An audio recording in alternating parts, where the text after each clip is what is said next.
Meron na naman tayong natuklasan na solid na food tripan dito sa lungsod ng Pasay. At dito nga ay halos one-stop shop na kasi nandito yung Hong Kong style, Korean, Japanese, and Vietnamese food. At kung mahilig kayo sa mga Asian street food, ay isa ito sa may re-recommend ako sa inyo. Dito nga ay talagang panalo yung mga sauce. Tapos unlimited pa yung sauce nila rito kapag dito kayo kumain. Masasarap nga din pala yung mga ramen nila dito. Kaya panigurado kapag ramen lover ka, magugustuhan nyo ito. Isa nga din pala sa mga maipagmamalaki nila dito ay yung kanilang hot pot bowl with a twist na deep fried for only 100 pesos sa 3 piraso. Tapos yung chowlong nila na Vietnam noodles ay talagang panalo rin dito.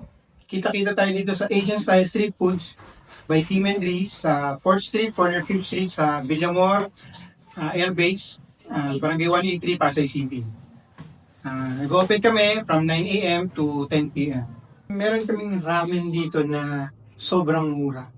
Yes. Yung presyo niya, punta lang na, dito yung nalaman. May dining area nga din pala sila dito guys, kaya masusubukan ninyo yung pinagmamalaki nilang unlimited sauce. Tinatao nga din pala sila dito kapag sa tuwing hapon na. Tapos guys, hanggang dito na nga lang din po pala tayo at kita-kits na lang ulit sa next vlog. Sa mga gusto nga po pala magpapromote dyan ay i-PM nyo lang po ang aking page. Basta wag sugal, ayoko nyan. Support local lang tayo, wag sa sugal. Tapos guys, kung nakukulangan man kayo sa impormasyon ay ilalagay ko na lang po sa comment section. So paano, hanggang dito na lang ha. So again, this is Ajak TV. Thank you for sunshine, thank you for rain, thank you for joy. Ingat, salamat, bye-bye, ble!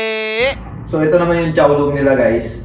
Sikat na sikat to sa Palawan. So meron na rin dito sa Pasay. Timusan na rin natin.